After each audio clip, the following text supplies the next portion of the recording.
and get on the recording. All right, so now I'm going to start the recording. I think I'm going to start the recording. It's recording. Okay, so now the recording is going. Welcome to week 6 of PEMF Course 2 for people, horses, and pets. This video this week is all about PEMF for people. And I'm going to start it out by sharing, let's see, portion of my screen, share the computer sound. All right, I'm going to share Shari's video on what is PEMF. Think of a healthy cell in your body as being like a grape, like a round grape, and it actually has an electromagnetic field that goes around it, just like the Earth's magnetic field. People don't realize that the Earth's magnetic field is actually responsible for life. It's a necessary element. It gives our body energy and helps to keep us alive. The first time that was discovered was when the Russians sent a guy to orbit the Earth, and he came back in a couple hours nearly dead. He had early aging syndrome, his muscles, he had lost muscle and bone, and he actually ended up dying early. So they realized it was because he had left the Earth's magnetic field. NASA went on to study it because astronauts would come back with what they called space sickness, and they literally would have those same type of reactions. So they actually were trying to disprove it and ended up proving it, and they now have patented systems that are in all the astronaut suits and all the space stations, and it's my own little secret belief that eventually we'll all need PEMF, but that's another story. So what happens with that little healthy cell that's like a grape? It's got an electromagnetic field going around it, and it has a charge, just like a battery. As a matter of fact, if you get an EEG or an EKG done, what that's doing is it's actually measuring the charge that's in the cells of your heart or your brain, okay? Well, so a healthy cell, what's happening is oxygen and nutrients are going in, waste and toxins are going out, you've got good circulation, you're healthy, you have energy. Two healthy cells won't bump into each other, just like two magnets won't bump into each other, okay? Well, anytime a cell gets depleted in any way, which could be from aging, from overuse, from athletic performance, from injury, from illness, toxins in our environment and our food, all of the Wi-Fi and frequencies that we're being bombarded with, that grape literally turns into a raisin. And the cell membrane becomes hard and impermeable. So now those toxins and waste get stuck inside. That's inflammation. Oxygen and nutrition can't get in. Those little happy cells that were bouncing off each other now start clumping together. You get a feeling of like a knot in your back. That's actually those cells clumping together. And the cell charge literally goes down. It's been proven that all disease is predicated by low voltage in our cells. Like as an example, a cancer cell is the lowest voltage cell, just kind of limping along. So what's happening in your body with this PEMF, it's replicating the Earth's magnetic field. It's recreating nature. And as it ticks on, a magnetic field goes through your body. As it ticks off, it goes off. Well, those healthy cells, it goes right around. The cells that are depleted, it's attracted to. When it ticks on, they expand. When it ticks off, they relax. That is what is termed cellular exercise. Opening up that cell membrane, letting out, when that gets open, the waste and the toxins go out, oxygen and nutrition come in, and other more complicated things with sodium and ions are going on, and that charge literally starts going back up, which starts the healing process. So PEMF can relieve your pain, not by masking the pain, but by literally starting the healing process. And then it just kind of almost gives your body like a recharge or a jump start and helps the body to heal itself. There's a doctor actually we talked about in Canada, Dr. Monica Havis. She's a professor who says PEMF doesn't treat any specific condition.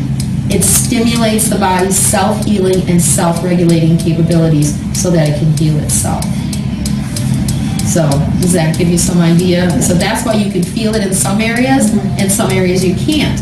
because you can't overcharge a cell, so then the magnetic field is just going right around. The reason you're feeling it deplete a little bit is because you're starting to charge. So now can I turn this up a little bit more? And this is what...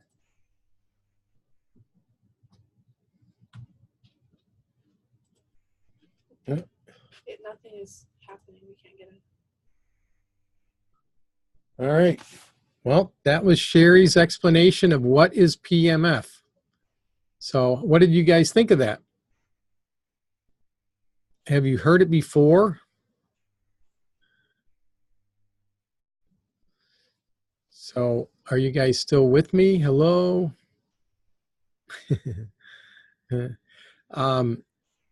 So I would really be curious if someone has the, someone's going to volunteer and tell me what your little... I loved it. Who said that? Teresa. Hi, Teresa. Yeah, so... Me, I'm cleaning a saddle. My hands are gross. You're cleaning a saddle? That's a I'm getting ready for a race this weekend. That's a good thing to do. I always love cleaning tack. Yes. Cleaning my tack. That's a good thing. Multitasking. I loved everything she said. Gave me a bunch of pointers.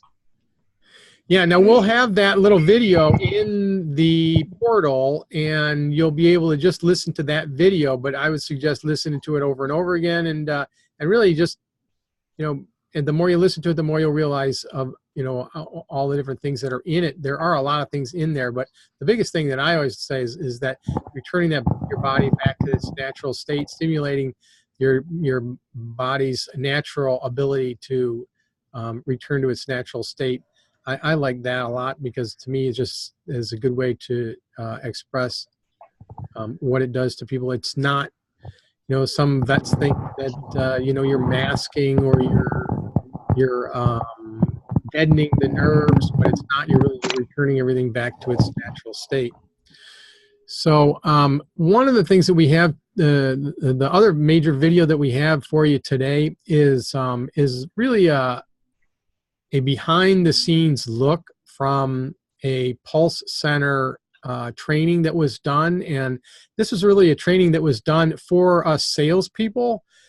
It was an impromptu thing that was not supposed to be videoed. Shari just turned on the video and started videoing it, and as a result, you're really going to hear things that maybe they wouldn't say normally, but this is really the absolute straight story on how to treat people using mainly the chair and the accessories of the paddle and the rings, because that's really what most people are doing now. I think we did talk a little bit about the bed, but and so they really are talking about all the different ways that you can use those accessories to reach specific areas and specific things on the body. And of course, all this is done, you know, after you've already done the full body. So this next video is really a behind the scenes look from the product specialist is Marsha, who is really a fantastic source of information and very, very knowledgeable about how to use the pulse center system with people. So I'm gonna get this screen sharing thing going and then start it out. Could everybody hear all right on that last one? Everybody could hear okay? Using some of the smaller For the most part, there was a few you could... is they have it clipped here and hanging on the shoulder. But we've discovered an easier way. It's going to be easier for you and easier for the patient. If you leverage the back of the chair, have the tails come off the back, then you're going to put the area of issue in between two fields, hands-free. Instead of, you know, if somebody's injured, having all of that weight on it, And this way also, your patient, you can tell them to move the top one and find where they get their hot spot. Your hot spot being is where you feel the pulse most intensely. That's where you have the most problem, inflammation, degeneration. And you'll notice that if you move it closer to these nerves in the neck, it'll really fire all those nerves that are coming from your cervical vertebrae all the way down to your hand. Now, I always have a hard time knowing which side goes where. Like, The perforated side is pulling. and what about the back? So it's coming from the solid side to the perforated side. Okay. You know what I'm saying? So on the back, you want to have the zipper side to you, and then the zipper side in front. Right, so that you're pulling the magnetic field from the chair and the paddles forward. If you wanted to just use the paddles and you wanted to go backwards, you'd flip them over and you'd feel it completely different. You'd feel it more in the front rather than the back. But you have to flip both sides, both the front and the back. And you'd have to have no other accessory to do. So the paddles always have to be facing in the same direction. That is correct. And we hope that they His learn that. question's important, because if you have the chair running, you've got to run it this It way. has to be this direction. So if you're going to use two accessories, you have accessory number one, which is the chair, because it always stays in this position. We never flip it around. Accessory number two always has to have the flat side, the unperforated side, facing the first accessory so they can work together and pull through. If you had it flipped, it would be like taking two north heads of a magnet and they would repel each other. So you'll feel the difference. Go ahead and try it. And if we can, we used to ask them to do it at the same time as the go-to meeting is going on, so that they can try it out themselves and understand what we're talking about as we're doing it. Now, isn't the seat a different polarity, or when you go down to the seat, you Yes. have to flip it? So Monica, you want to stand up? So yes, this is an exception, just like there are in languages, there's an exception. So there are 5 accessories. If you don't happen to own all of the accessories, let's say you don't have the square pad and you wanted to do something for the pelvic floor issue because they had bladder urgency, incontinence, low flow, just delivered a baby, maybe even erectile dysfunction, for instance. You can use the paddles, but you would think which side would have to face this first accessory, the smooth side. That's what I just taught you, right? But there's 2 hemispheres to this chair. There's the north hemisphere and the southern hemisphere.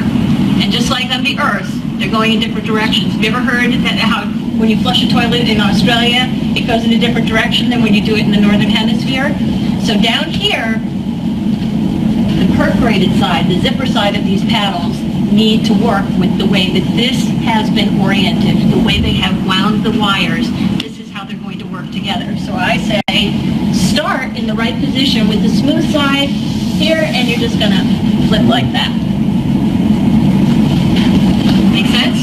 You can also do low back by just doing one, and then have the patient sit on this, and adjust this one to where the low back issue is. And so almost everybody has the rings and the paddle. You might be asking, well, they're both nice and small, and you just use the paddles on Monica's shoulders. What are the rings for? The rings are constructed very differently from the paddles. So Monica, you wanted to show them how the paddles are constructed? Yeah, so they come out in a spiral all throughout, evenly, throughout the entire accessory. That works completely different because it's 9 revolutions of copper coil, one on top of the other. So this is very broadly delivered. There's only about 2.5 revolutions of cable. So you can imagine it broadcasts into the body very differently. Here, very concentrated, and this concentration is good for getting into joints. So especially like in a shoulder joint. Now, sometimes people think this feels better. Is one better than the other? It's what it feels, exactly. If you feel that that gets to the issue better, then you're going to want to do the therapy, and that's your body talking to you and you listen. Same thing goes for setting the pulse rate and setting the strength. Everybody wants to know, what pulse rate do I use for a shoulder? What intensity? What we have discovered is that it's not so much the pulse rate and an intensity that you need to meet in a certain number. It needs to be comfortable to the person. Otherwise, you're disturbing them, you're aggravating it. They want to feel it just enough, and it's the consistency of doing PEMF that makes it work, not setting numbers, not really. And when it comes to the difference between the rings and the paddles, just like when you go exercise, you don't always do the exact same workout every single time because your body gets used to it. You want to switch it up. same thing. You can try one session doing it with the rings, the next session trying it with the paddles. The paddles is going to grab a larger area. You can also work out those muscles around the shoulder that you're trying to work on. This is going to be a lot more specific, more focused, more deeper into the issue than the paddles will. So you want to try switching it around so that you keep that area rehabbing constantly. It's more challenging to get a wave to go deep into fat and into bone. So more concentration you get from these smaller accessories, and especially this with 9 revolutions of cable in each. So leveraging over the chair, very smart idea. When I want to go back down, we'll talk about tracing the pathway. Oh no, but you can show that. You can show the taco. Yeah. Okay. So the square pad is great for isolating different areas of the back. You can use this for going for the upper back or the lower back, depending on what you're trying to work on. It's great for doing what she was saying, tracing the pathway, working on the area where the issue might be originating from, and then also targeting where the issue is manifesting so that you can target both spots simultaneously. So if you wanted to, after you turn on the whole body, and that's what these bigger accessories are for, turning on the whole body, we say charge the core by putting your core in between 2 fields. So this is an exception to the rule. Sorry, this is not a smooth side. It's the black side, and the seam side goes out in order to work with the chair. So when you look at the chair, you want to match the way this looks in the front. Make sense? Now, to be honest with you, this overwhelms me. I don't prefer this. For petite people, you can also do what we call the figure 8, like this. So we're getting the lungs, the heart, the kidneys, the spleen, the liver, and we're engaging the lymphatic stations, the lymph nodes up here, the lymph nodes in the thoracic, and if you're lucky, down here. How come those paddles are that way and the pad was the other way? Shouldn't the paddles be going out? That's what she was saying. This is an exception to the rule, simply because this is a separate seat therapy pad. It's not an accessory that goes alongside the bigger therapy pad. It's made differently, just the way that the lighting is put together. So you can, these are just tools, and we've learned more from doctors who are very creative with these tools as much as they've learned from us. And the taco came from a doctor. I don't know who it was, but for anything that's happening below the waist, if it's a knee problem, if it's peripheral neuropathy, it can be originating where? If the doctor's in the room, ask him, and he'll say it, coming from the lower lumbar spine, right?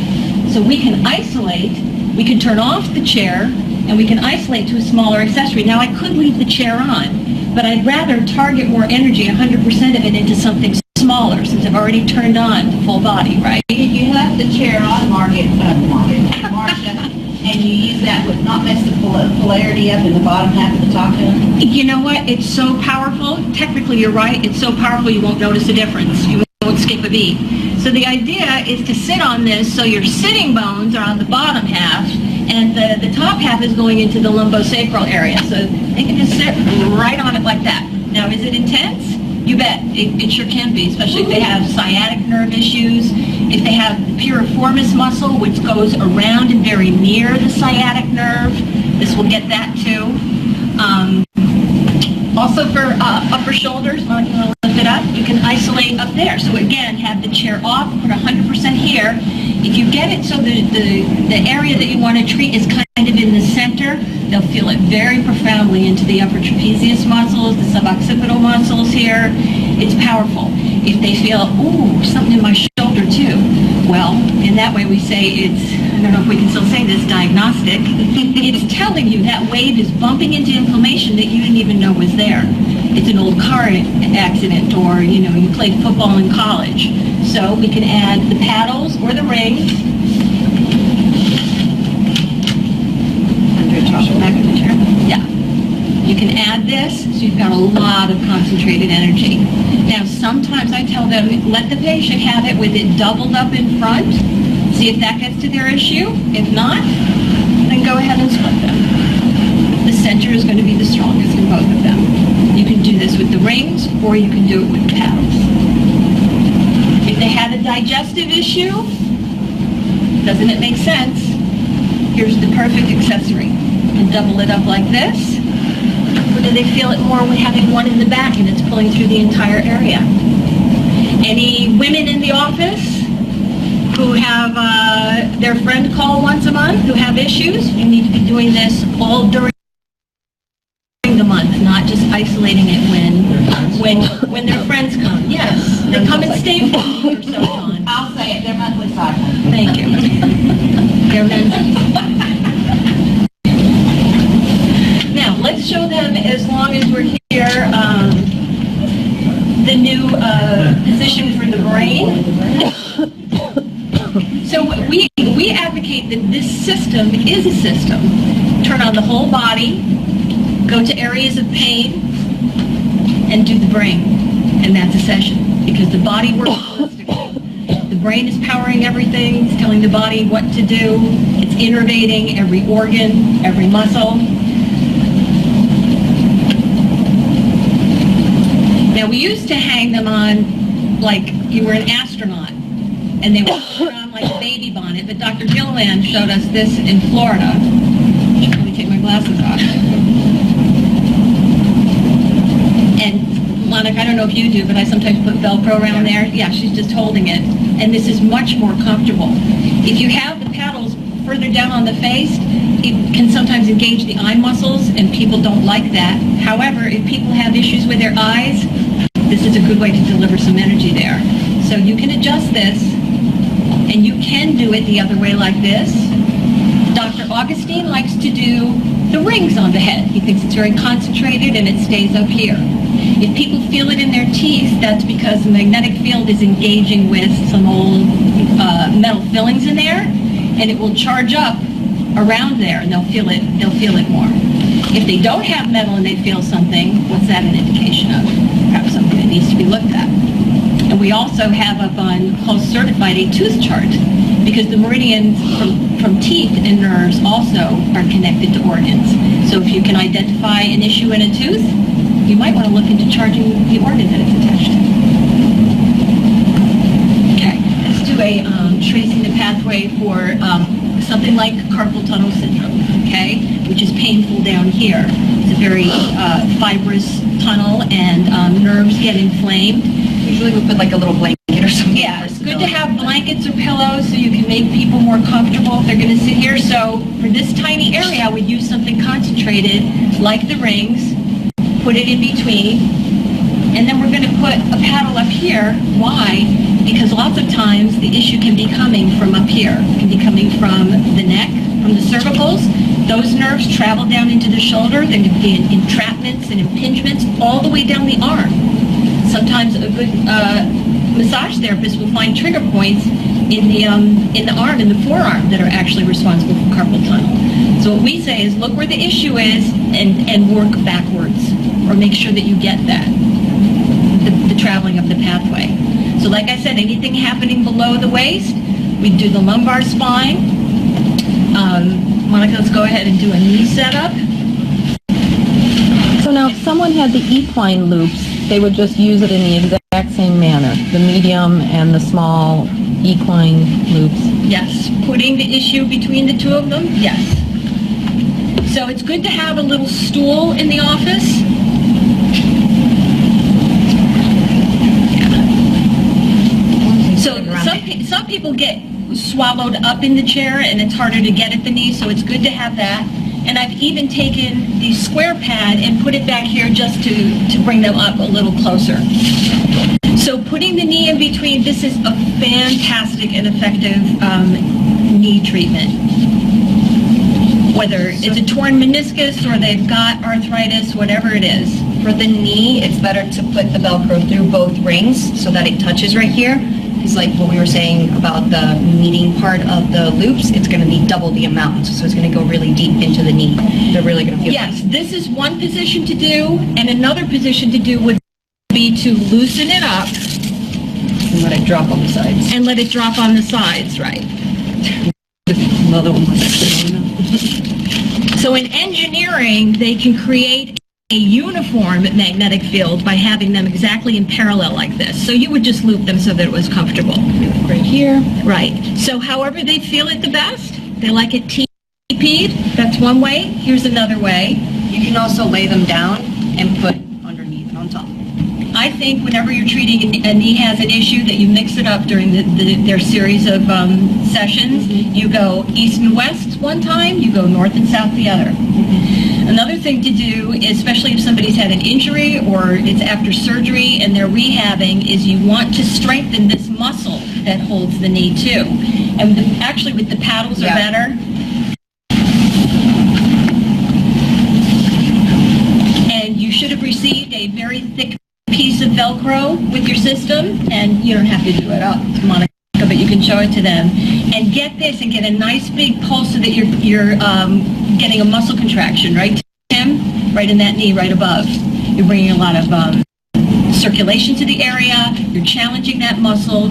The muscle that holds the knee, it's very important. And that's also why the knee, you want to get the lower lumbar spine, because if those nerves are not sending signals to the knee and the muscles around the knee, that knee gets sloppy and you don't even know it. And all of a sudden you've got arthritis. So this is as preventative as it is reparative, really. And that's a slow education for your patients as you begin to tell them more about what PEMF can do for your cells. I've found studies that say that this can have protective benefits for the cartilage of your knee. So whether you're athletic and very active or you're not, why on earth would you not be taking care of your knee and your hips? How many people do you know who are having knee and hip replacements? A lot. Peripheral neuropathy, we get a lot. Now, we don't have protocols, but we're going to show you what works really great for peripheral neuropathy. Is, of course, we want to do the lower lumbar spine after we've done the whole body. Get the leg up.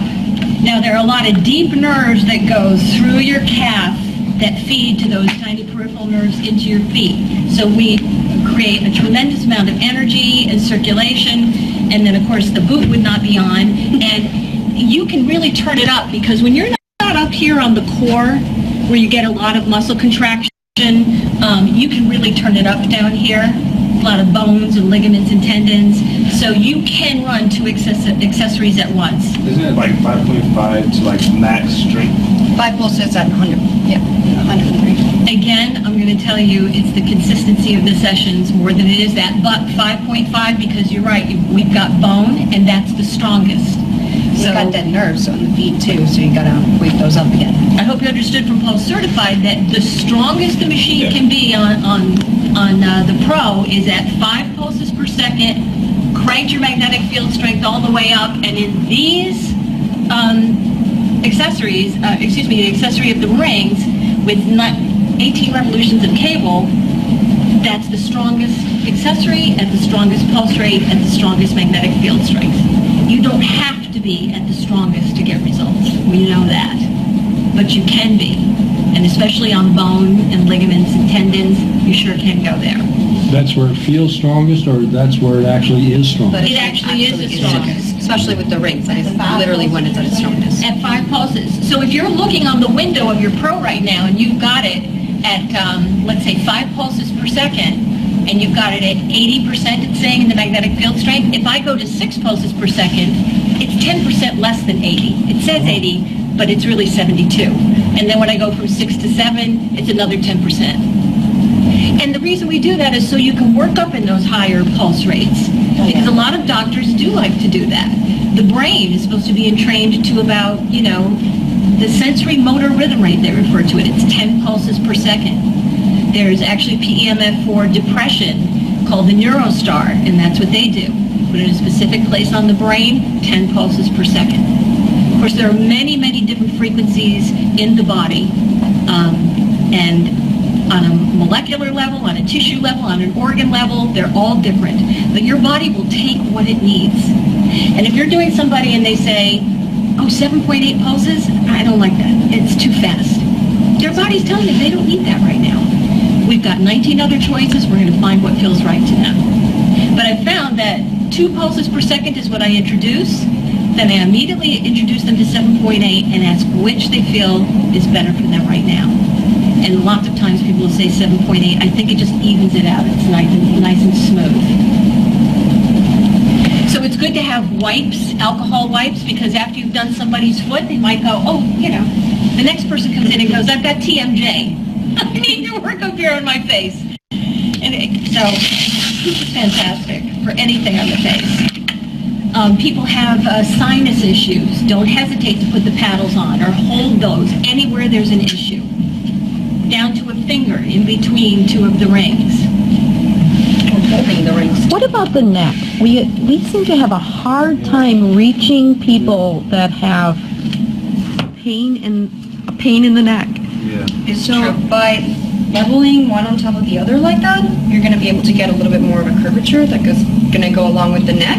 Okay. And it's also going to be working on a little bit lower on the spine as well as a little bit higher. So you're going to get energy both in the brain and on the spine. But that's going to be the best way to kind of curve along the neck. Okay. And I'll tell you, everybody's different. You look at people and they all have a curve in their neck, right? And some people have only, 6% of a curve. So you're going to have to adjust this for what makes them comfortable, And I also, when people have neck issues, I like to get them on the bed and have them laying down because then you have gravity working with you. And you'll make a lot more contact on the bed. I found that in the chair, trying to get to the neck using the square pad, because the pad is more malleable. Well, it's just been my experience. Mm-hmm. Have you ever tried lying down and using a square pad or this? Oh, yeah. Yeah. See, this is the challenge. And Paul even built rings. We don't have them here. Have you ever seen them, Mark? Wendy knows about them. And it looks like somebody took our rings and destroyed them. Just squished them and they're bent them in. Squished, and they tried to make it, so that it would cut like this. And then they put, but not on everybody. It was heavy. And everyone's neck is a different size. Exactly. Paul said if they want to have some custom made, he would make them for them because we get this comment a lot that it's very hard to get at the neck. You know what I think? Using, so I'm going to put it on your shoulder. Okay. Using the paddles, slide the one that's in the back a little bit further, and then when you Velcro it towards the front, and that's going to hit a little bit more on the top like that. They seem to feel it a little bit more when it's right up here that the pain is, rather than the back. Yeah. Mm-hmm. When it's right down here on their shoulder more than the neck. You're saying Velcro down? Just Velcro up here so that it pushes it a little bit forward, right? So it's going to curve more with the upper part of the shoulder rather than back in the shoulder blade. Now, someone told me that you can actually roll those paddles. Is that correct or no? Yeah. I don't. You're going to deform it eventually. That's what I thought. But yeah, that's going to deform them. Exactly. And you can also mess the wire up. Right. Okay.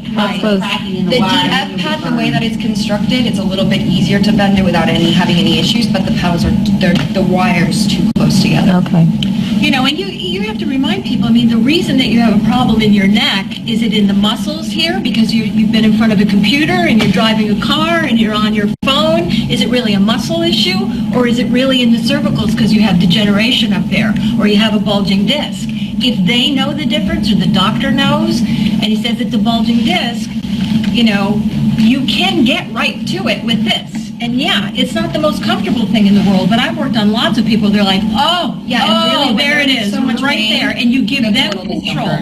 You give them control to anchor right into where their bulging disc is. And they can get some relief. The other position that we always talk about is pelvic floor on the seat pad, just because everybody thinks that that's a footstool and it's not. Right.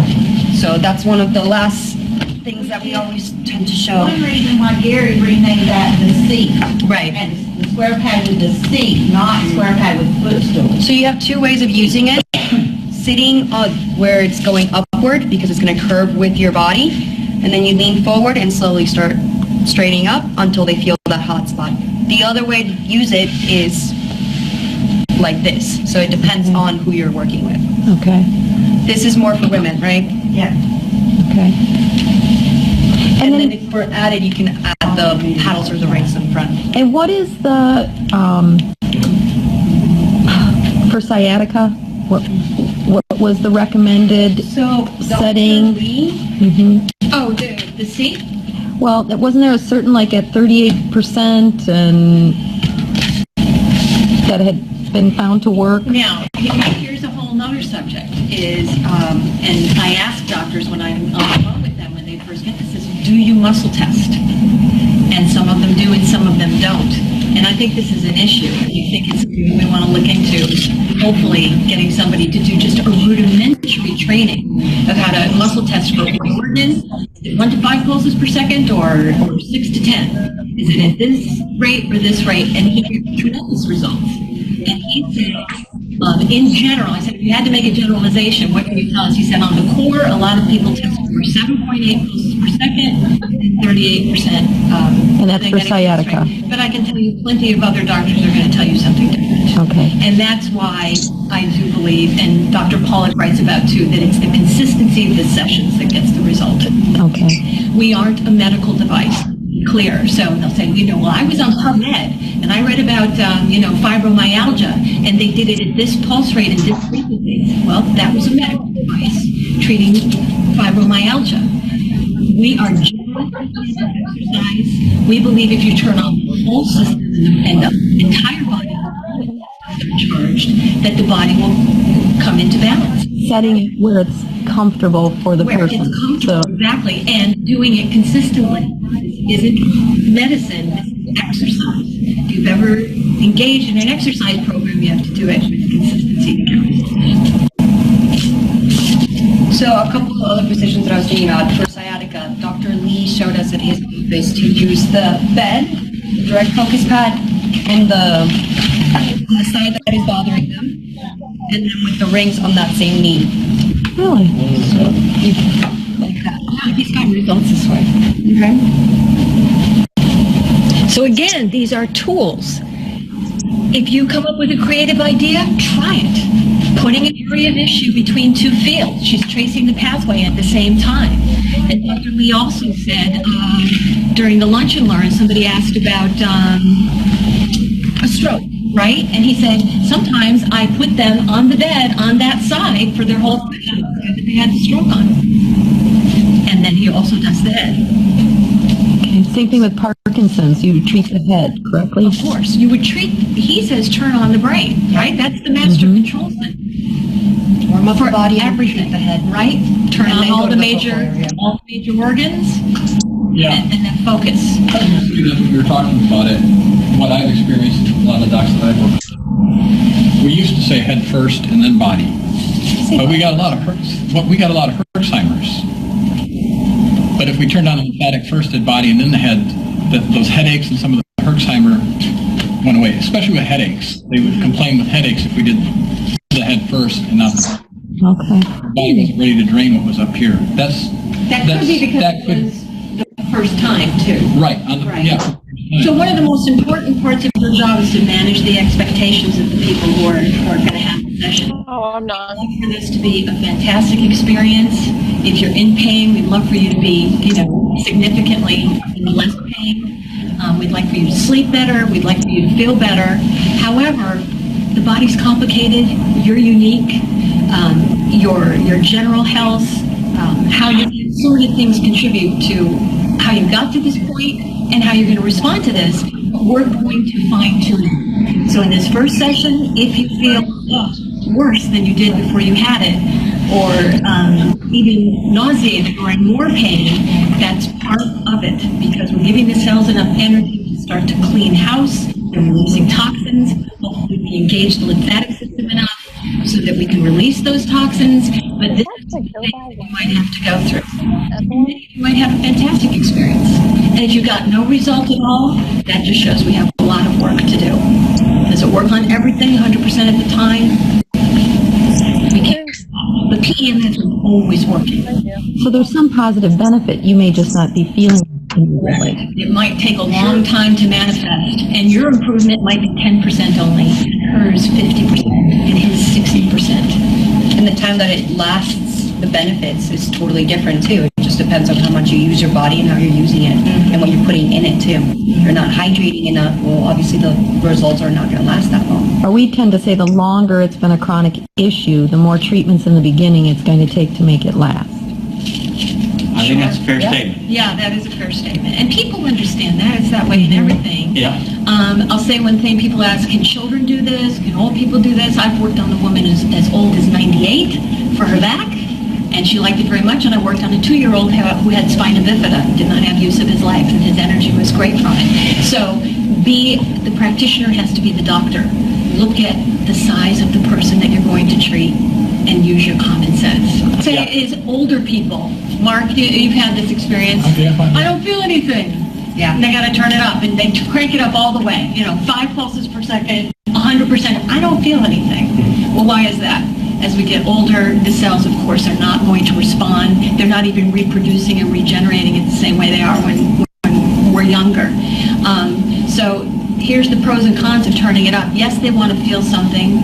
Some people will have a benefit from it, but if they're arthritic, you could really aggravate an arthritic knee. I'll tell you, I've done it, and you feel terrible. But you cannot be afraid. You will learn as you do this. Do it on each other, do it on yourself, and that's how you're going to learn. It's the main thing that we repeat over and over again. Use it on yourself. Get your own story. You don't have to know exactly how to explain the whole science behind it when you have your own story to tell. I don't know how it works, but it helped with my shoulder. You should try it. You know what I mean?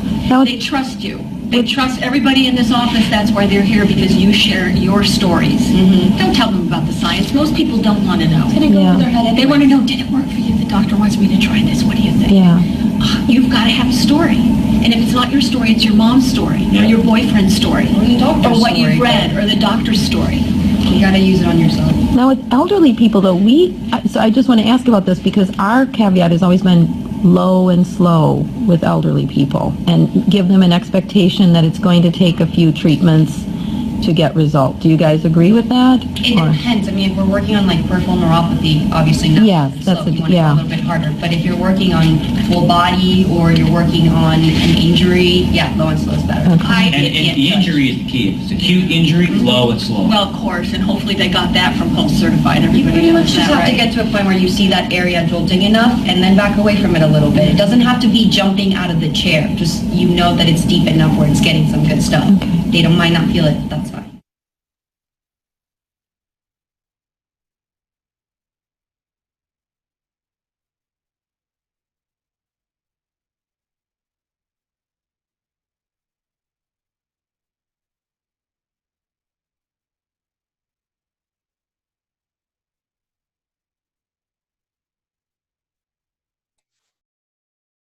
There we go. Can you hear me now?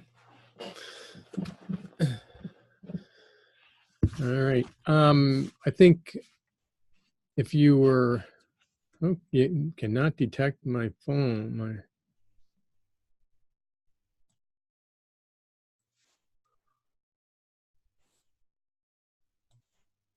Can you hear me now? Doesn't sound like it.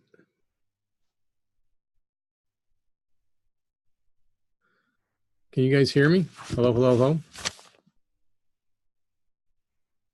Paula, can you hear me? Can you give me a thumbs up if you can hear me? No. You can hear me. Oh, good. I can hear you. I'm getting this pop-up thing saying, "Oh, we can't detect any sound from your thing." We've had a really challenging technical thing here. Shari is upstairs and she's not getting any emails. She's not getting nothing. So Sam went to go back to her house to hopefully she has internet at her house. But so I had a whole bunch of comments from watching that, and I watched it so many times. But I'm just wondering if you guys have questions or things that you want to talk about for our last 45 minutes. If you do, just go ahead and unmute yourself, and you can raise your hand or you can put it into the chat. Whitney had a question about how many revolutions you say are in the paddles versus the rings. There's really a whole conversation that goes on about what accessories to use and what are the different differences. The paddles has really, so every time to get into the background of how these things are built, the thing that sends the magnetic field out is a twisted copper wire, okay? And every time the wire goes around one revolution, it doubles the intensity.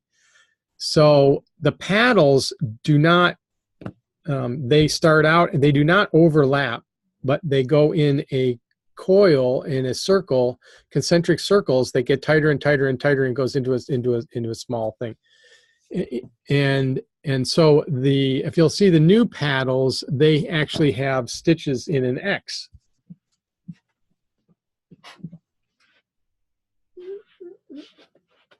I thought I had a set of paddles right here, but they do not. I do not. But they've actually stitched in the paddles an X, and at where the stitches cross in the middle is where it's the highest intensity. The rings, on the other hand, go around in a circle and they overlap. And every time they overlap, the power doubles. Now, the equine loops, they go around 4 times. The rings, on the other hand, go around 11 times. And so you can see that the human rings are much more intense, much higher intensity than the equine. And they do that on purpose because with the equine, you really don't need that much intensity. The X with the smaller medium loops on a horse's legs, full blast is really all that you need. So if you're really looking for the maximum power, then, hey, and there's Samantha. If you're really looking for a maximum power, as she was talking about, I don't know if you guys really caught that, but the Pro is designed that at 5.5 frequency is the maximum intensity. If you turn it up to 100%, 5.5 is the maximum. If you turn it up to 6.5, it actually goes down 10%. And so if you turn it up then to 7.5, it goes down another 10%. So the maximum intensity that you can have would be the rings at 5.5 beats per second and at 100%. Now, if you have a spark gap chamber versus the Pro, that's a different story, that the higher that you turn up the machine, the slower it goes, but the more intensity it goes. But it's not always the power, it's the pulse. And to give you a little idea, if you have, what you really are looking for as far as power is enough power that it's penetrating the cells at the area that you want it to. Anything more than that, it's really excess. It's just going right on through. So as long as you're stimulating the cells, and even if you have your feet or a horse's hoof and you have it turned up, most of the time, if you're turned up 80%, you're probably getting more than enough power. And if it's beating 1 beat per second, then you're getting 1 pulse per second. And if you're beating 3 beats per second, so you turn it down a little bit so it's beating faster, you're actually getting 3 times the pulsing power in the same amount of time.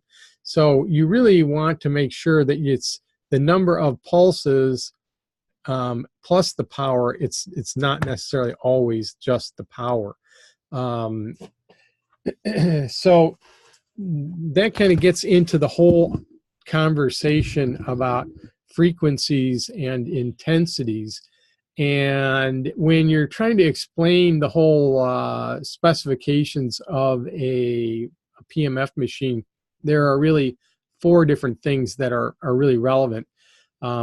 There's the time that you spend pulsing, and then the treatment time, and then there's the intensity, and that's how many Gauss or Tesla are going into your body, and how deep it's going. And then there's the frequency, how many times it's beating per second.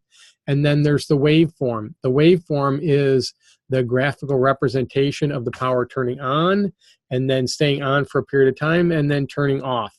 And there are many different kinds of waveforms. In fact, there's over 10 million variations on the waveform. Even the square wave, which goes on the same amount of time as it goes on, stays on and then turns off. There's tremendous numbers of variations on that. The math is like staggering. The physics behind it is just like ridiculous. But there's never been any proof anywhere, any device that can even measure it, that says that one waveform is better than the other. So if people start talking about waveform, they don't know what they're talking about. Don't just change the subject because one waveform is not better, is not better, is not worse. It is not measurable. So it really is one of those things that is just complete marketing. So you're talking about intensity, frequency, and the amount of time that your treatment time. As far as frequency goes, now, if you have a spark gap chamber, I think we've talked about this, but in case you missed it, that we have the frequencies taped and are in the portal, and they will tell you, they'll show you a 7.8 frequency, what that sounds like, 6.5 frequency, a 5.0, and I think I even have a 3.0. But what are these frequencies used for? Well, 7.8 is used for neurological and nerves. So anything in the head or the nervous system, that's what really is best for treating those.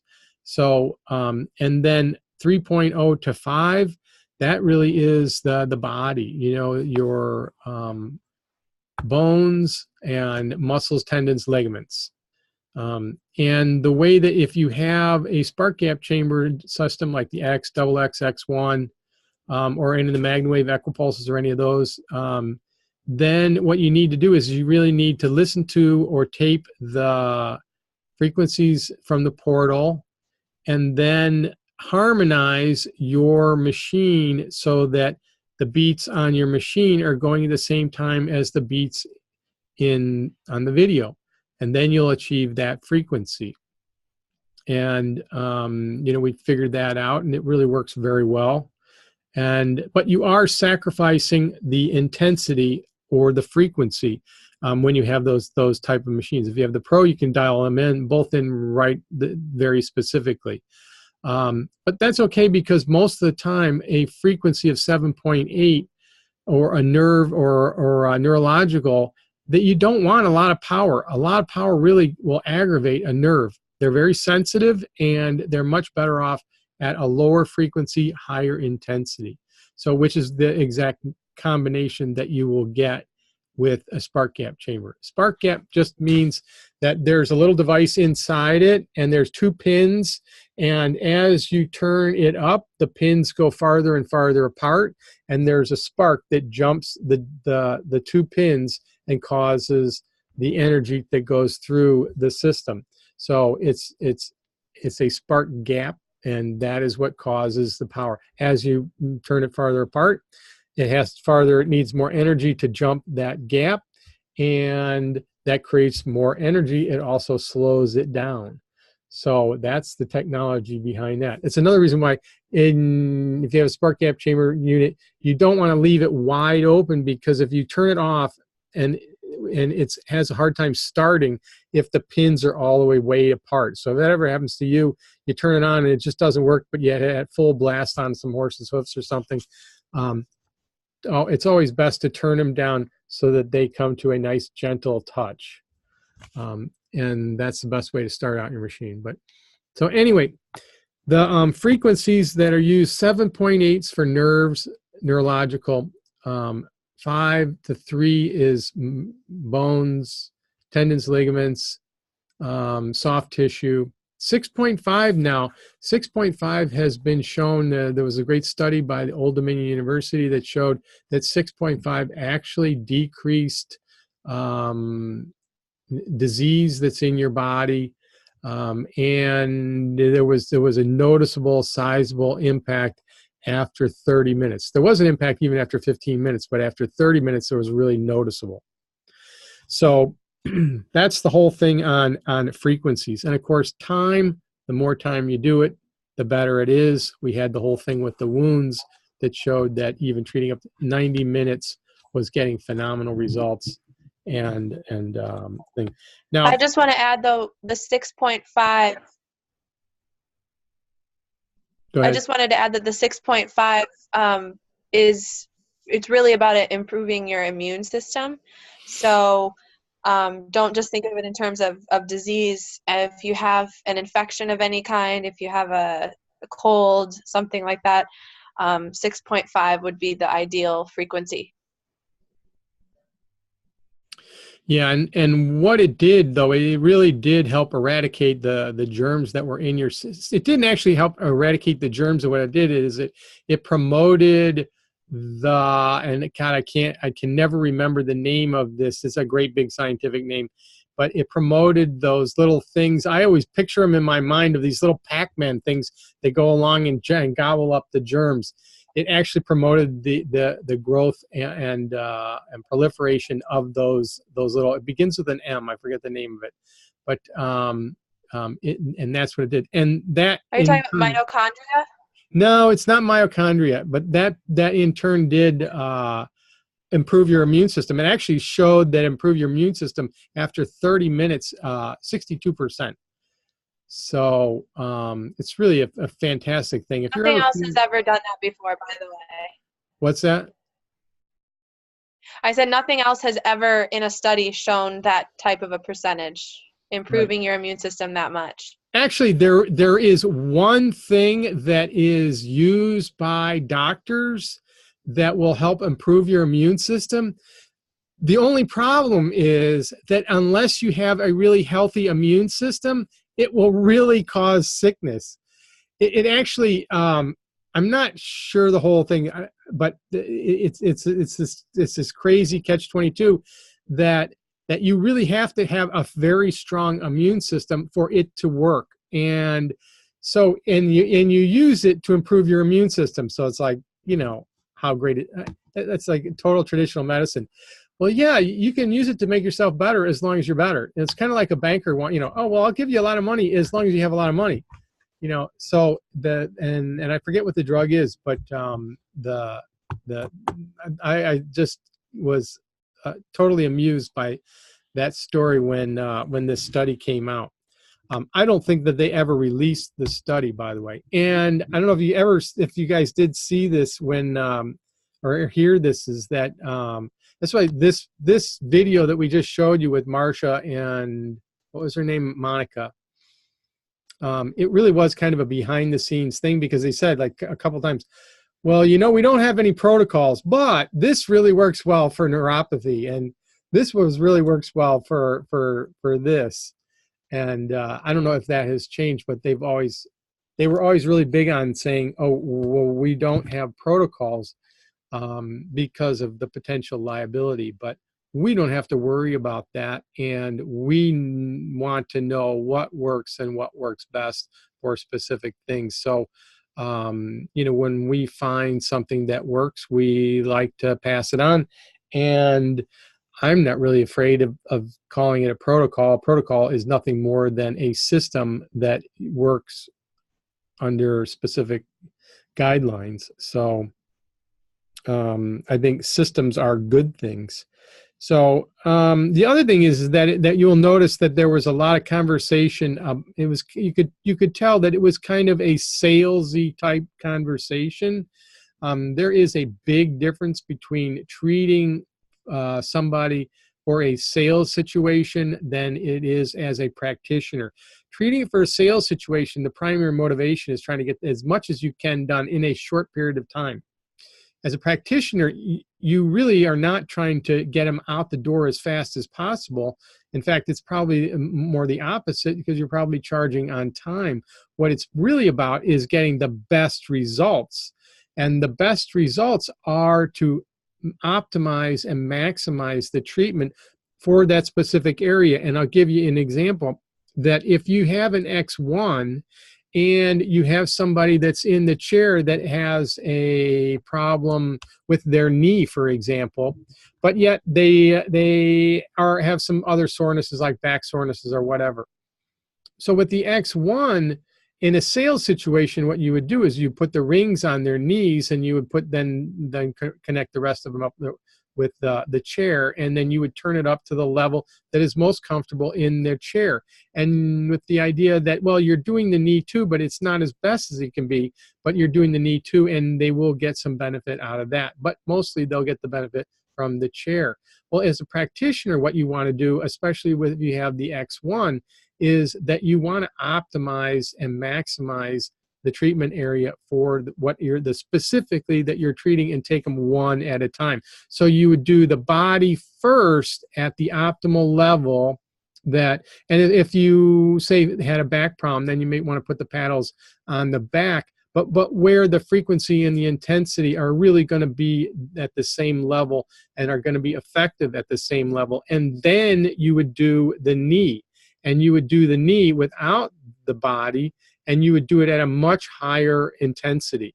And you would do it for a very specific amount of time, or as much time as that you could. So when you're doing it as a practitioner, you're really doing it based on optimizing the treatment, not really just doing as much as you can for the shortest period of time. So there's a big distinction in that. And most people, like if you have the double X, that's why that double X was invented, because you want to do some areas, like if you're doing a horse, you want to do the legs at a much higher level than you want to do the body. If you're doing a person, you want to do the legs, again, much higher level than you're doing the body. The thing with a double X is that, I don't know if any of you guys have a double X or what kind of equipment you guys have, but I think Eileen said macrophages, and that sounds like the thing that improves your immune system. But if you're doing now, I forgot where I was going with that. So if you're doing the legs with the X1, with the double X, you got to keep those two cells, the two magnetic fields, at least 4 inches apart, so that they don't go over each other and cancel each other out. So, the other thing is about doing equine loops for human people. I did talk about the difference between the equine loops and how they only have 4 revolutions, but for most of the time, that really is plenty of power. And the equine loops really are very, very effective in getting areas that, like around the neck and the shoulders. We found that, like for me, I like using the equine loops on my shoulders better than anything else, just because it's more comfortable. But as you bend the coils, so the most optimal loop is a circle. The more you make it oblong, the less intensity it is. Also, if you have a loop and you bend it, so it's like this, like you take the paddles and you bend it, or you take the loops and you bend it, it really reduces the magnetic field, totally compromises the magnetic field. So be aware of that. You don't want to like take the loop and curl it around your head, or you will still be getting a magnetic field, but it'll be a lot less. So, Sam, do you have things you want to join in on? I'm just going down my list of things that I thought of as I was watching Marcia talk. Okay. Sorry, I missed so much of the webinar because of technical difficulties on my end. But I guess just to emphasize, about the loops is, I don't know what equipment everyone on here has, but the loops are absolutely effective. The one thing I will say, though, as far as the equine loops go, is if you have someone, a person, client, it might be tempting if you don't have the chair or something like that to not treat the whole body, but I strongly encourage you to use the large loops or the medium loops to still address the trunk of the body in conjunction with any issue that they're coming to you for. So it's just the same really on people as with the horses. The full body treatment is the most effective way to go, even if it's just sort of a brief 10-minute, working through the body until you get to the injury. I really recommend it. The other thing I wanted to mention, I don't know if you mentioned it yet, but when treating a person, you have several different positions that they can be in, and you definitely have a different treatment experience if you're lying down versus sitting up. So I find for sometimes if you don't feel like you're getting what you're needing have the person try lying down or sitting up if they've been lying down. It just kind of gets into the body differently. I can't really explain why. What conditions or things have you guys gone over, John? Have you talked about specifics at all, or?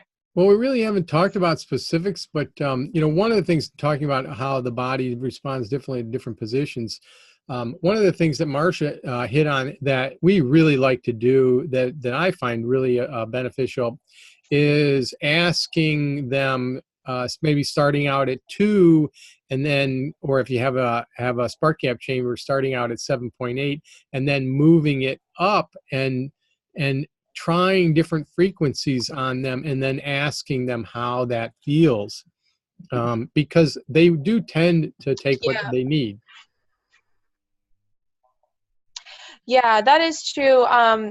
First of all, I'm sure you've mentioned, I don't know, but you definitely, for instance, if you're treating somebody for an injury or chronic pain or a sensation that they're having, an undesirable feeling in their body, when you're placing those loops and setting the intensity, you do definitely want them to feel the pulsing sensation in the area of discomfort.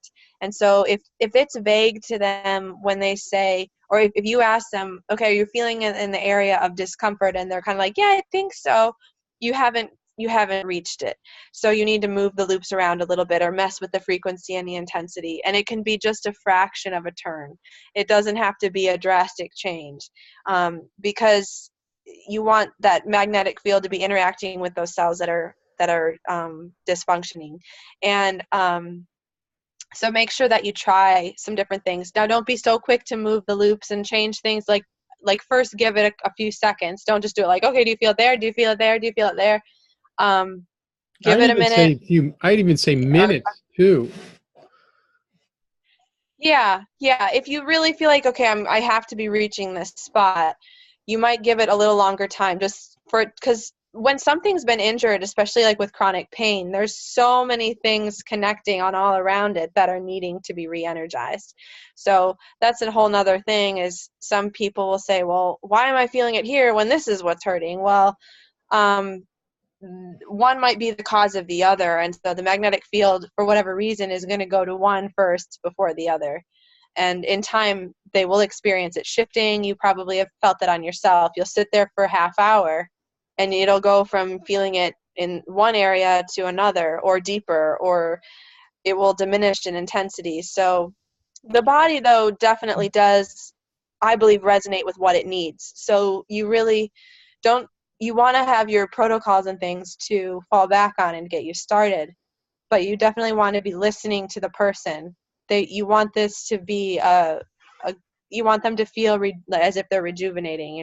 They'll be able to tell you, if you explain this to them, they'll help you figure out how to set the intensity and the placement of the loops.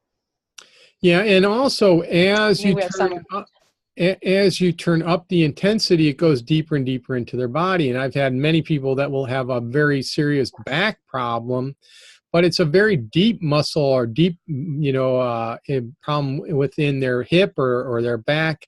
And, you turn it up just a little bit, and all of a sudden they're like, whoa, I'm really feeling it like on my tailbone, or I'm really feeling it in a very specific area.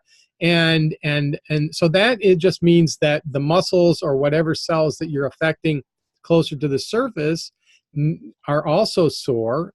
And as those start to heal and become less pulsing, then you can turn it up, and you can go deeper and deeper and deeper, until you may take a while until you can get deep enough where you are getting into the primary area that they're feeling it.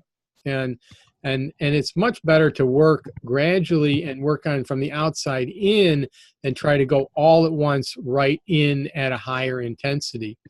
And the other thing that we have experimented with and have found that it'd be really beneficial is doing a frequency sweep, or a real range of frequencies for specific areas. Like if you're having to treat a wound or a bad back or a chronic injury that you're really wanting to spend a lot of time on.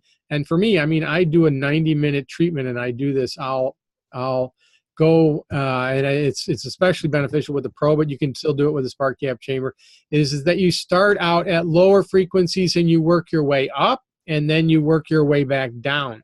And so you're exposing your cells to a very wide range of frequencies over a period of time. And it's funny that Paul Webb and I were both experimenting with that. And actually, Sam and I were experimenting with that a lot. And I found it to be really interesting. And I did this whole research thing on octaves. And octaves, I'm not a music person, but octaves are basically frequencies that are half of what.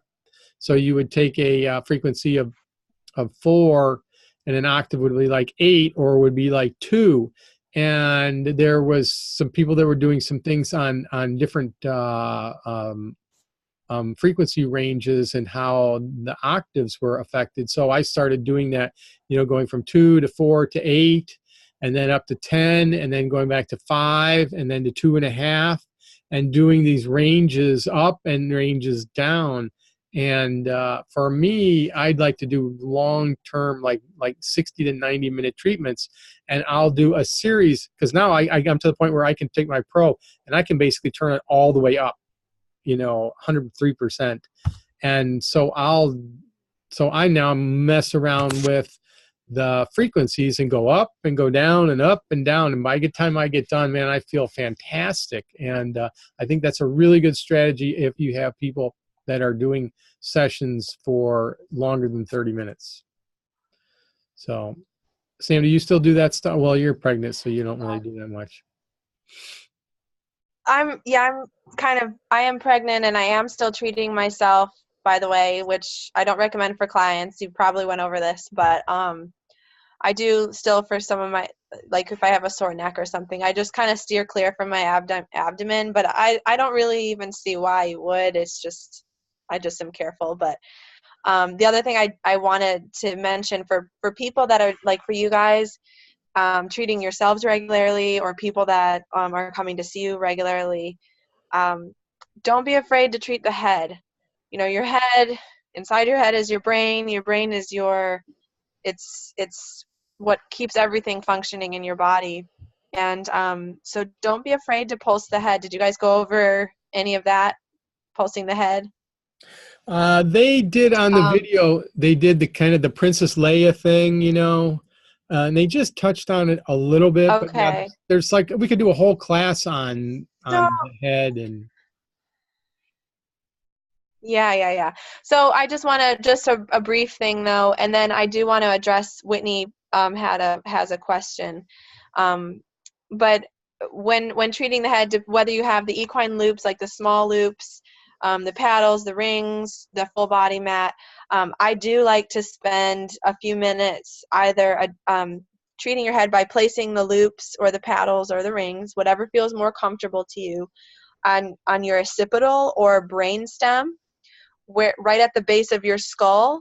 That's so like if you run your fingers up your neck and you feel that little hollow spot right where your skull begins, that's the area that you would target. It's just a really easy access point to get in, because obviously this part of your head is very dense. It's hard to get through. You can, but not with the same ease, because a lot of people don't like high intensity on their head. So you're going to have a harder time getting deep in there in a short amount of time. So your ears and your occipital or brainstem is a great place to focus your accessories, or just lying on the mat. When you're sitting in the chair pad, if you're a shorter person, you can sometimes, you're getting your head, but I definitely find that lying down when treating the head is a much more enjoyable experience. If someone is really sensitive to their head, you can have it be so low that you'd hardly hear it, and it still is beneficial to them. And the more sensitive someone is, Sorry. What? You can access that occipital with either the square pad, or actually the square pad works really, really well. Or the paddles Yep. The rings are not as good because you've got the thing and you're trying to get a spot, but you can do the rings. Square pad probably is the best, I think. Yeah, the square pad is really great because there's kind of a specific, like, you can, as long as you have it centered with your head centered on the pad. But play around with it and see different accessories and different positions feel differently. So, you want to do what feels good to you. But if you have someone that has a headache because of it, or they say that it's giving them that sort of a feeling, just turn it really low and keep pulsing and do what's called a trickle charge. Did you guys go over trickle charge at all? No. No. So if you do have a whole nother thing you need to go over with humans is, though it's not, I don't want to say it's rare, but it's not super common. Sometimes people will experience detox effect from their treatments because you're detoxing their system. And if they're not drinking enough water, which a lot of people aren't, you may have some negative temporary effects, such as nausea, headache, feeling kind of spacey, that sort of thing. All those things will go away. It's not it doesn't mean the PEMF is not good for them. It doesn't mean it's not working. It absolutely means it is working. It's just that their body is taking longer to detox, and so it's making them feel ill. So in that situation, definitely I would have the discussion before your treatment, before you even begin, so that they know that's a possibility, so that you get them to drink a lot of water before their session, during their session, and after their session. If they're feeling that way and you're able to, encourage them to pulse more, just at a much lower intensity. So you do really, really low, like at first sensation for about 10 minutes. Keep drinking water, and those symptoms should subside. If they don't, they just need to continue with their program, because it means they have a lot of potential toxins and things that are built up in their system that their body's trying to release, which is good. That's not a bad thing. Where else was I going with that? Especially if you have elderly people or people that are on a lot of drugs, either recreational or prescription drugs, that you'll see those are the people. And again, I probably had maybe, I don't know, probably it's like 1 to 3% of the people that will actually feel that way. But Mark was talking about the difference between treating the head first and the body. If you treat the body and get the body warmed up and then go to the head, then you get chances less. But that cool down technique that you're talking about, finishing it up on a higher frequency, lower intensity, just to kind of get everything going and moving through, that really will help a lot. The other thing is that what you're doing is that you're releasing all these toxins, and they're going into basically all the toxins going to the lymphatic system, and lymphatic system, then it goes into their spleen. And if you finish up like in the middle of their back, and you hit the spleen after it's collected all of the toxins, you hit the spleen, and the spleen will then release, and all those toxins then go back into their system. And if their body isn't able to clear it, it kind of backs up into their stomach, and that's what causes them to be nauseous. So what you want to do is you don't want to make sure you get their spleen working first, stimulate their internal organs working first, get that all moving, and then when you come back to it, then things have moved through a lot more, and then you're much less likely that you're going to get that reaction. Right, which also you'll hear the term Herxheimer's effect, which is in essence that the body sometimes needs to get worse in order to get better.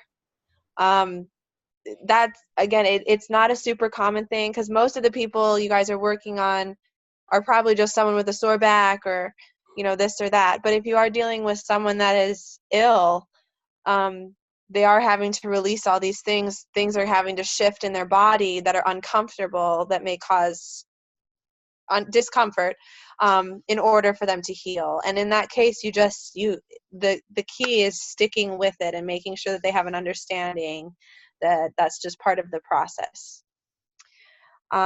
Whitney Hicks mentioned something about uterine tumors. I personally don't have experience with uterine tumors in particular. What I would recommend, though, is obviously addressing the whole body and then focusing in. Do you have the EQX or the X1? Because what I was going to say is, if it's the X1, I would take one of your accessories. I'd probably put you just in the chair, have the chair going, and then have your paddles placed over your pelvic area. And I would turn it up to where you're feeling a pulsing sensation in that area. Or also, do you have discomfort? Is that how you discovered the tumors? Did you have pain or anything? Is there a localized area that you could target? No pain at all. Okay. So just your general pelvic area, I would focus in with the paddles at a comfortable sensation, but that you're feeling pulsing. So you know it's going, into your body, deep enough into your body to reach it. And definitely the more time, the better. Like long periods of time would be ideal. A minimum of 30 minutes on your uterus would be my way of handling it. Okay, an EQX1, 2 attachments, 1 control for intensity. Yep. Okay. Yeah, so the reason I asked about that was just depending on your size and stuff, you can't have, if you have an EQX where you have 2 completely separate controls, you can't have you can't have 2 separate accessories within 8 inches of each other, because it will mess up their electromagnetic field and frequency. But if you have the X1, you could have them closer together and just target that one area. Is that helpful? Have you been pulsing much, or?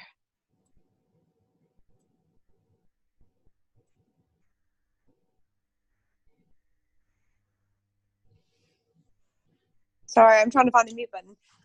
Yes, I've been doing full body 30 minutes, and then I will double up paddles and work on center, and then left and right is what I've been doing of abdomen, lower abdomen. So it sounds like you're doing what I would do. Definitely. Your best entry would be from the front, I would say, but right. But I have not been doing it as long as you suggested. I was doing like 5, 5, and 5 things. Like that. No, I would spend at least 30 minutes directly targeting that area, and that's just because we, especially Christina Cooper, with particular injuries and things like that, she's had such amazing results doing it that way with the minimum of 30 minutes. And since I'm finding that to be true for myself and for the horses as well, the longer that you spend directly on that area of issue, it gives it a chance to heal. There is research, by the way, if you don't know, there is research, by the way, on tumors and PEMF, helping shrink the tumors on PubMed. So that's encouraging. Yes, thank you. I'm actually kind of excited.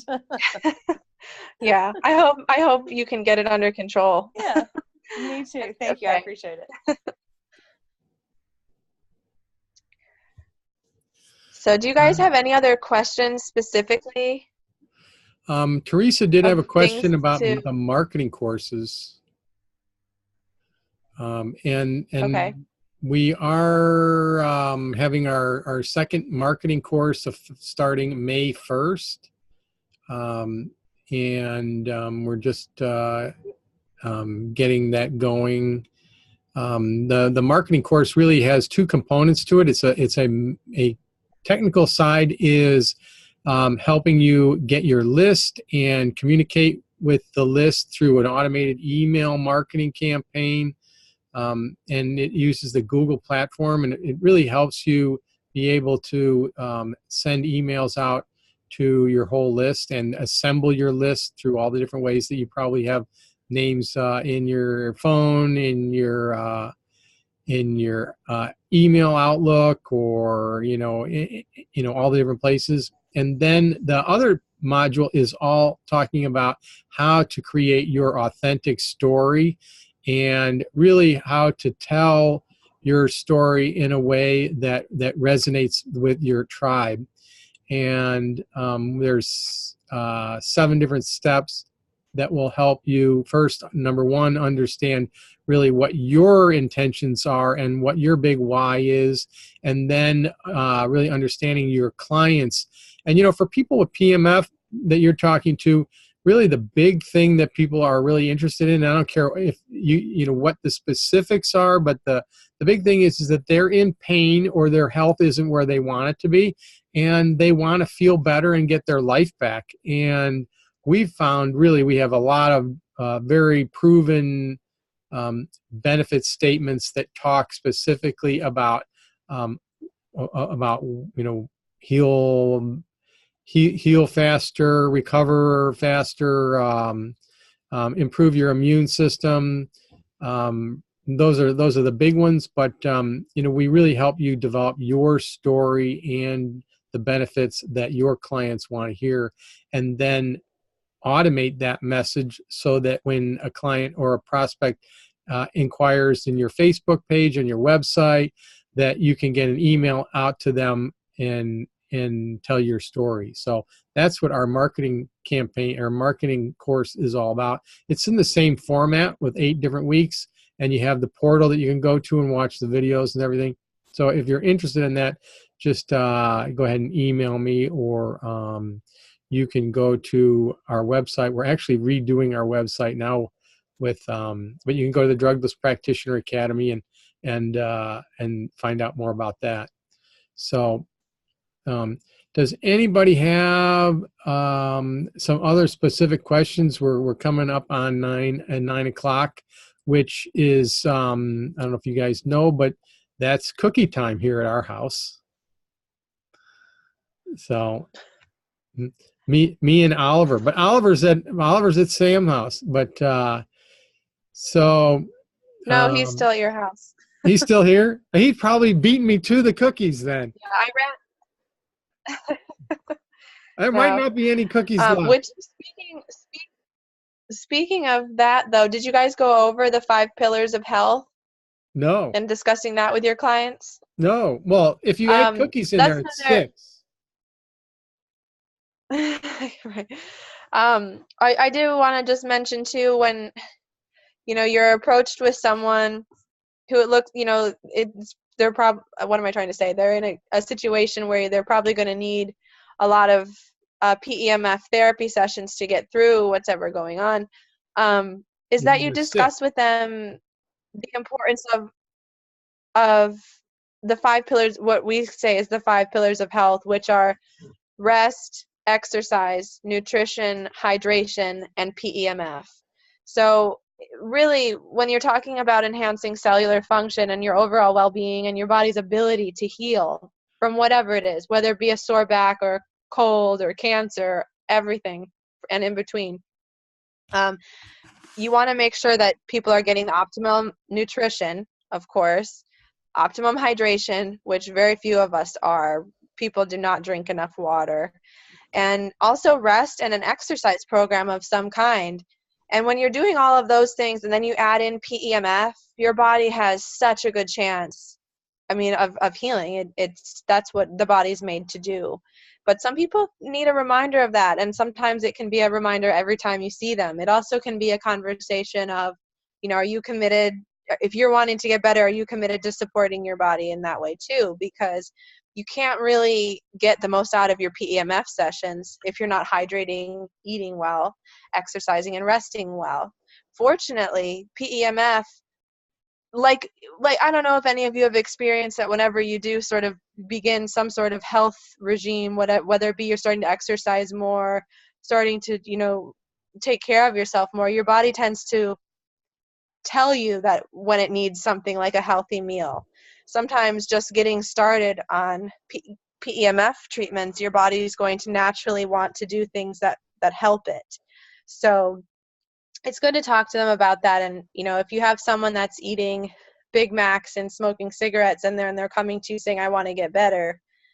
Finding a way to softly and respectfully go, discuss that is recommended, because you want to have a good, successful experience with every client that comes in your door. So yeah, I do think that's really important. And that kind of goes hand in hand with what we were talking about at the very beginning, about communicating with your tribe and really changing the conversation toward wellness rather than treating specific injuries or conditions. Obviously you have to, right. If you have a sore knee, you have to treat the sore knee. But really PMF is, hey, and there's Oliver. You haven't eaten all the cookies, have you? I haven't ate one. Oh, good. And say hi to Oliver. Say hi. Hi. Says your mom. Hello. But the having the conversation around wellness and how you can help really help form people's lives around those 5 pillars is an excellent example. And using those in your marketing and in your conversations to really make you the leader of your tribe in the area of wellness. That is a very, very needed role that the general public is just craving for. And so if you can satisfy that need, you'll find that your business will take off, and you will start seeing clients that really are resonate with what you want as your best client. So any other questions? One thing that I wanted to ask everybody, if you're still hanging in there, is we have been talking a lot about the idea in this whole conversation of really being as positive as possible and talking about wellness. We are considering the idea of changing the name of the Drugless Practitioner Academy to the Wellness Practitioner Academy. And we were just wondering what you folks thought of that. Positive, negatives. We just feel that it would be, it's kind of a more positive way to talk about it. And we really are targeting wellness practitioners. And I think when we first got into this, there was the understanding that the Drugless Practitioner Association was kind of the leading association. But we found that really our message is much more targeted toward wellness practitioners, and also both Shari and Sam just feel like drugless is kind of like there's kind of a negative thing about it. So I'm just wondering if you guys had that similar feeling, what you thought about it. Just write in the chat. If you want to email me, feel free to email me. But we'd love to hear what you guys have to say about that. And of course, your certification and all that stuff is all the same. It will be just more of a branding change.